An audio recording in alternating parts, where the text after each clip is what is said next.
Hi, I'm Ann Fraser. Welcome to a second edition of Bringing Hope to Alzheimer's. Today is part two of our interview with Dr. Stephanie Joseph with the Amen Clinic. And the Amen Clinic is all over the United States, but they have a clinic in Dallas, and that's the one that I go to, and that's where Dr. Joseph is at. So welcome back. Thank you so much, Anne. Yep, absolutely. So we talked quite extensively the last time about SPECT scans and all the things. And I think today, let's just really kind of hone in on Alzheimer's dementia, kind of these lifestyle changes, and then we can tie this all up with a bow. Does that sound like a plan? It sure does. Let's do Okay. it. All right. Wonderful. Okay. So where we left off last time, we had talked about how important sleep was to our brain. And we talked about how important exercise is and blood flow to the brain. So today, let's start in with one thing that is really difficult for me at times, and that is stress and what stress does to the body and the brain. So let's start with that today. Let's do it. Let's do it. Stress, stress, stress. We all have it. It is not good for our brain. It is not good for our body. And it's actually a source of inflammation. So, as you mentioned previously, having integrative doctors is a great way to be able to look for inflammation in the body.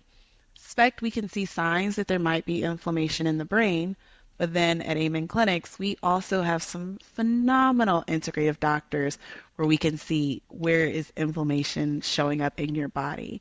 And if it is primarily due to stress, that is really where I come in as a psychiatrist to see what's going on with the mental health and how can we help to reduce your stress. Is it that your to-do list is 100 things and you are accomplishing all 100 of them, but then there is no time to rest afterwards? Or is it that you're finding yourself worrying about a lot of things? And so we'll work with you to see what is the source of the stress, if it's worrying about things that are to come, if it's worry or frustration about things that have happened, and really working with you to understand how this is affecting you, what your actual vision for your life is, where do we want stress to play a role, because we can't escape it 100%, but maybe we don't want it to be as present in our lives. And so there's a lot of things that we'll recommend or we can recommend to help with managing stress. It might be therapy, it might be meditation. I know you and I have discussed it. It might be the type of exercise that you're doing, or it could be other specific things. Sleep can help with stress. What you're eating can potentially help, in addition to looking to see if there are factors at play in your body that might also be a source and contributing to your susceptibility to stress. Right. So for someone, I mean, I'm always just really open and honest. And so one of the things for me, running a real estate team, we're really, really busy. Thankfully, we're busy most year round, but especially during the spring and summer season when it's really selling season. And it demands a lot of time and a lot of really focused attention to all the details, because there's lots of details. And then besides that, I also have this nonprofit, Night of Hope, and we have a lot of different activities and things we do here in Kansas City and beyond. And so kind of running these two things, although we have fantastic people that are on both teams, they're phenomenal people. Still, at the end of the day, there's things that I can only do or that I have to get done in order for them to be able to do what they do. And so that's kind of where a lot of my stress comes in. And I also have two other issues. One is I have the problem of not saying no often enough and being a people pleaser. So I'm kind of like this perfect person to have stress levels. And that's one thing we've kind of worked on and talked about, and I continue to work on, and it's putting things in place. But in your opinion, what are some of the top things that people can do to alleviate their stress or decrease it, I should say? I would say one amazing thing you can do, and it's quite simple, is just taking an inventory of what all is going on. Sometimes we're so busy that we don't actually realize how much we are accomplishing. I wouldn't be surprised if there's a lot of things that you even left off of your own list of things that you're actually accomplishing day to day. And so sometimes by missing that, we might not recognize that actually I'm giving a lot of energy to maybe things that aren't as important to me. Or maybe these are things, as I know you're practicing this one, these are things for me to delegate. So first, taking an inventory. The other thing I think is, how do we start our day? Starting the day with a sense of intention. And this is where meditation can be really helpful to become a little bit more centered before you step out into the day. And then also it can help us to really check in with our subconscious thoughts. How often are they coming up and interrupting us and distracting us? Where can I get better at remaining focused on what's in front of me or on what I'm choosing to prioritize today? Because if you are someone who is very empathetic and very caring, you may already have your agenda for the day. Someone may ask you for help. You might say, absolutely, I want to help. I'm happy to help. But then if you're doing that too much, then you're just adding way more to your agenda for the day than you had planned. Versus if you take an inventory, you might say, you know what? I'm happy to help with that. I can do it in 2 days. Maybe not right now. Right, right. And I think also multitasking. Um, it's that's so hard on my brain trying to do 95 things at once, and then it gets me like flustered almost. And that's another area where I really concentrate on, instead of driving and trying to make 95 phone calls and listening to a podcast and all the things, I sometimes just turn everything off and drive and just Yeah. enjoy driving in silence. Or lots of times I'll take, when I'm getting ready in the morning, taking my shower, I'll play a podcast. So I'm listening to something and learning something. And now I'll either just be silent or I'll play some music. So I'm just Yeah. enjoying my time without thinking too much. So, And being yeah, present, being more present and focused yes, on what you're doing. That is a yeah, great way to reduce stress. right. But with the technology now, it's just, we can just do literally 100 things all at once. And it Oh, really distracts us from being present. And it does create stress because I could always be doing more. I could always be doing more versus, no, no, no, I'm actually doing too much in this very moment. I am, for example, here speaking with you, shouldn't be checking emails, shouldn't be checking my phone, right? Focused on being present. Same right, thing should be happening when it's time for me to rest. I'm not checking my phone. I'm not checking my emails. When it's time for me to shower, my phone isn't going to the shower with me. I'm being present and enjoying that experience. Being soothed by the water. If you have aromatherapy involved, where you can really just work to be present and relaxed. exactly, exactly. And then it sounds so easy, but when I'm like in a hurry and I'm trying to get everything done, just stopping for a moment and taking some deep breaths, because as I've taken my inventory, sometimes I realize I'm just making these little short breaths. And my assistant, even in our office, will say, can you take a couple deep breaths? You're over there holding your breath while you work. And I'm like, Yeah. I am. Like, I'll be like, and she's like, Yeah. breathe, just breathe, Yeah. We need So oxygen. yeah. So just taking some of those really nice deep breaths, that's, again, sounds so simple and easy, but my goodness, it actually helps. The one thing I really appreciate about our cell phones now are these alarms, and you can label them with all your favorite emojis. And if you need to set an alarm, every day around 3 o'clock or 10 a.m. to say, hey, am I breathing? Where you're just getting this little flash of a reminder to check in, start breathing, make sure having my full inhale, exhale, not just my shallow breaths out of stress. I love that. I love it for if it's a reminder to breathe, if it's a reminder to take your medications, if it's a reminder to take your supplements, if It's a reminder to call mom and say hi. Like, I love being Right. able to have those simple alerts. Exactly. Exactly. Good.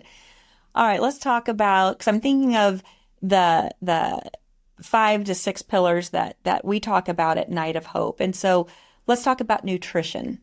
So nutrition and the brain, and along with that comes sugar. And we've all seen those, hopefully those scans where we see what sugar does to the brain when someone eats it. So let's talk a little bit about nutrition and sugar and kind of how that all affects everything, especially the brain. So, absolutely. Nutrition is our source of energy. And one thing I love to say is we need good fuel in the tank. We don't need to be running on fumes. So, what are we putting in our body? Sugar is going to give us this high, feel really energetic, maybe feel really happy because it tastes so good, but then it's going to be metabolized very fast and it'll lead to a crash.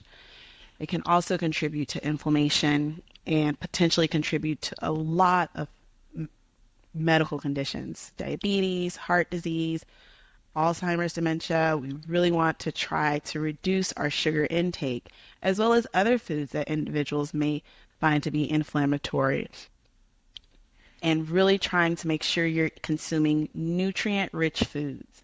For some people, it can be really hard to know, like, where do I start with eating healthy? And I try not to make it too difficult, and I'll usually start by asking people, what's your favorite fruit or vegetable? Most people can list at least one thing. And in those cases, I'll say, let's just start by adding that to your breakfast. And we won't even necessarily try and cut back on things in the beginning, maybe. Um, if it's going to be that difficult. If they're ready and they're able to implement everything, then absolutely, we're going to try and cut back on sugar. We're going to try and see if we can find other foods that you enjoy that are healthy. We're going to see if there's even maybe a different cookbook that you can use, or a meal ordering plan that you can use that can make it really easy for you to just heat up something and have a healthy meal right in front of you.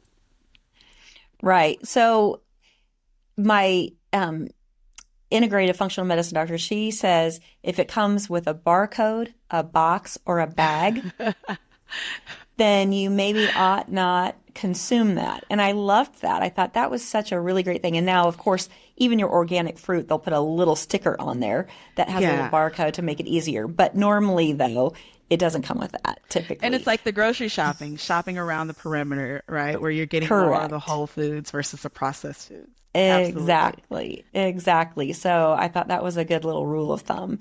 And then let's just touch on, since we've talked a little bit about alcohol, but we're talking about nutrition and what we intake into our body. You know, alcohol basically converts into sugar. And we know that Alzheimer's is considered one of the things that's considered as type 3 diabetes. Hmm. So that's where alcohol, especially your really sugary, whether it's daiquiris, pina coladas, margaritas, like those types of drinks have higher levels of sugar. So not only do you have the alcohol, but you have the sugar and the alcohol, right? So if somebody was going to make maybe they were going to have a cocktail every once in a while, but make a smarter choice, that would be more like what, like a vodka maybe, or Now, I don't and know. you're not going to get me to recommend alcohol today. I know, I know, I know But you won't. um, so as an addiction psychiatrist, this is something I Right, talk about all the time. right, And of course, if we can get individuals to cut back 100%, in which right. case I'm not going to recommend you to switch to a liquor. I'm just going to see, can we No, cut back on whichever one you're already doing? But right. what I really love that's happening is there are so many amazing non-alcoholic spirits that are coming out, Mhm. where it might be high quality distilled water with aromatics that can really heighten the experience for you. There are so many different brands that have different benefits that they may say that they are marketing to you, but none of them contain alcohol, where you can still have mixed drinks with sparkling water or flavored sparkling water or different juice. and it becomes a much healthier alternative. Right. Well, and I've noticed, I don't go out a lot of places that have, like I'm starting to see some like mocktail menus, but most of them are then loaded with a lot of sugar. So I'm Yeah. not seeing as many of these really cool, and maybe I just don't go to the right places, but the cool, like you said, like a sparkling water with different aromatics. I mean, I would enjoy that so much because what I end up typically doing is I end up getting either a club soda or like Topo Chico or something and just Yeah. do lemon and lime, which is fine. I love that. But I think it would be so fun to have something that was like um, a different experience that felt special. Yeah. I think that would be nice too. So I'm going to have It's to, not at every bar. Not that yeah, I've been to every bar, but yeah. I've seen it at a lot of like, or I've seen it at some like places that really focus on having a variety of cocktails, like, Mm-hmm. um, and they really work on height, like elevating that, or sorry, I've seen it at a lot of places that offer a lot of elevated cocktails where Right. they're focusing to make sure that whoever comes in can enjoy a beverage. Okay. And some of them might be filled with sugar, but some of them aren't. It's very Right. easy for people to muddle different herbs, whether it's mint or basil, and adding Right. that where it just really helps to enhance the experience. Nice. I love that. I love that. Very good. All right. So we've talked about nutrition and sleep and exercise and stress. And so let's just touch on briefly about just water intake, hydration, and the brain. I can't even say this is one of my favorite things to tell my patients because I tell my friends and family alike, dehydration can be very inexpensive to fix, or it can be very expensive. And it's Ooh, I not love that. uncommon for people to end up in the emergency room and leave after just having gotten fluids and then they feel better. That's so expensive. Not even just financially. It takes a lot of time to be processed in the ER just to get fluids, and then you're waiting, and then you have to leave, and then the parking situation. Where if we can get you to implement better hydration into your lifestyle, one, you're going to feel better. Mm-hmm. And that's the Mm-hmm. main goal. Can we get you to feel better, thinking better, not fatigued, not irritable? And then two, of course, eliminating a lot of those inconveniences that you can experience if you're having to go to the hospital from dehydration. Right. Ways to stay hydrated. One of my favorite things to do is first thing in the morning, I drink some water. Ideally, it's room temperature or a little warm, but that's the first thing I'm doing in the morning. I'm drinking some water and then I go brush my teeth so that then I can wait a few more minutes, 30 minutes or so before I intake anything else. But having water first thing, it also starts that count of how many ounces are you consuming during the day. And then maybe you need to add water flavoring if you don't like the taste of water. And there's so many different varieties out there now, specifically focusing on electrolytes. There's so many different brands that have created different powders that you can pour in to help with you consuming more electrolytes in your water that can help your body to better absorb the water. And then the other thing, making it convenient. Whenever I'm at my desk, I have water. When I was back in the office, if you saw, I always had a water bottle. Make it cute. Make it something that you're going to like to enjoy looking at, something that you'll want to grab and hold with you. Maybe a theme of something that you like to talk about. Having something that's really easy, convenient to take in the car, when you're at work, meetings, uh, and then scheduling it. Having a little reminder maybe to see, have I drank water? Do I need to Right. drink water? A little alert to go off. Because Right. hydration is so important. When we're talking about brain health, we're talking about blood flow. And for really good blood flow, for really good blood flow, we need really good hydration. Mm-hmm. Absolutely. Yeah. And those are the pillars and we already talked about the brain being active, whether that's socially active or like playing pickleball or table tennis, those types of things. And then there's some brain games you can play. And those are really the big pillars that we talk about through Night of Hope for people who are wanting to have a healthy brain, a healthier brain, or they're starting to notice some little things. Of course, always seeing a doctor, always like looking into anything medical. Of course, we are not medical people. We are not here to diagnose anything. We're here to help give educational ideas and steer people kind of in a direction where they can explore different options potentially for them for better brain health and for being an advocate for this whole dementia world that we're seeing so many people suffering from. And so that's kind of what Night of Hope is all about. And so looking at the psychiatry and the things that you guys do at Amen Clinic has changed my life. I know that. And I know that a lot of our listeners will love your insight and all the things that you've said. And I definitely want to touch on if people do want to see you or see someone at the Amen clinics. You guys, I think, are in how many locations? How many cities? Is it We have 9? a lot. I'm not certain on the exact number, but I And people know can look it up online. I you can know. definitely look it up. We have a lot of Yeah, locations, and if we don't have a clinic in your state, it's possible that there is a clinic that we have in a different state that might cover that state. For example, I'm based in the Dallas clinic, and we also cover Oklahoma, Arkansas. What that would mean, though, is that clients would fly in to see us to do the SPECT scans, and then we can go over their brain health.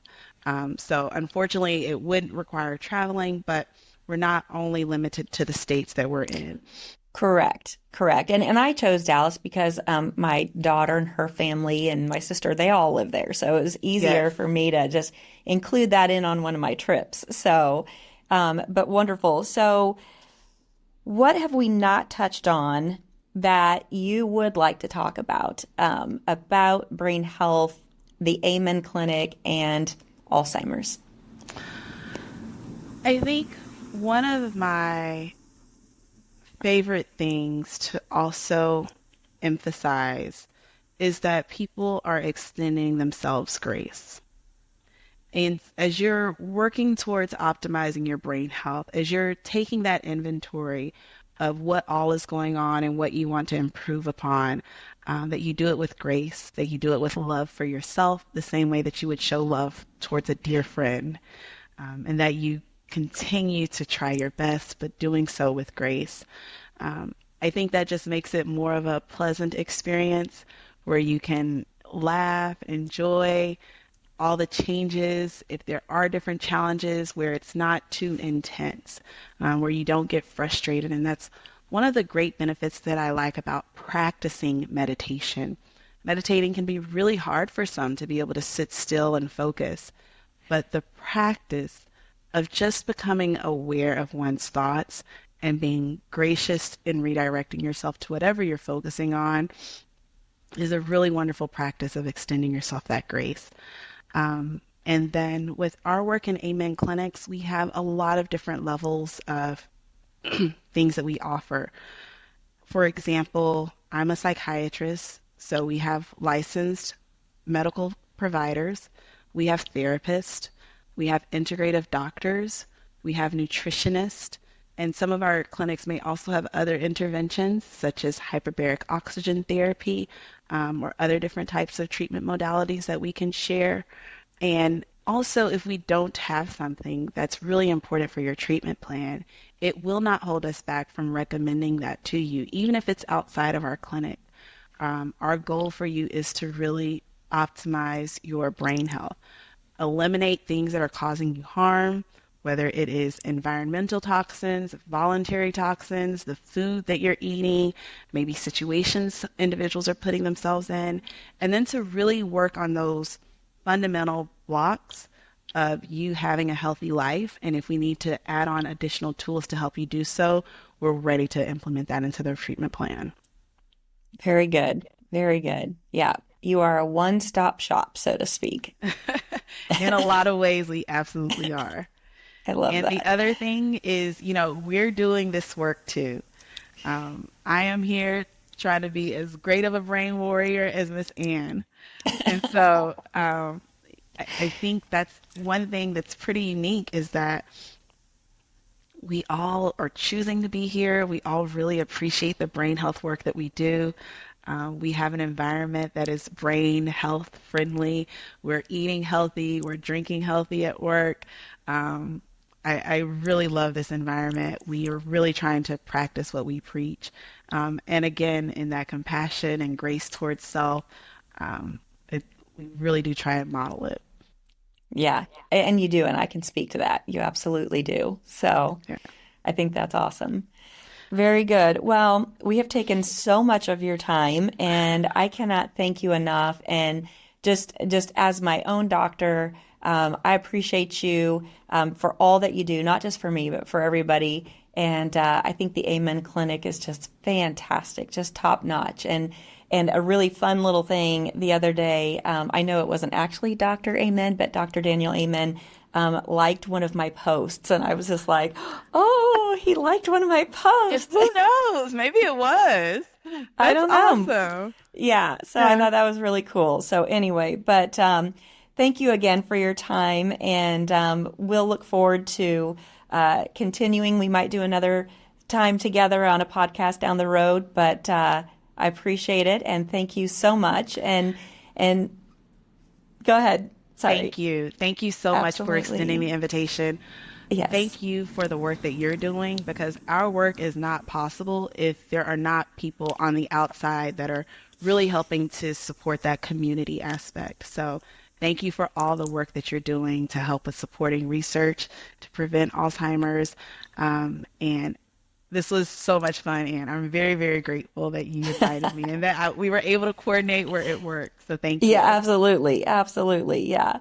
So, well, again, I thank you, and we'll talk again in a moment, but I want to just sign off for all the rest of you guys. Thanks so much for joining us today, for bringing hope to Alzheimer's, and we'll see y'all next time. Thanks.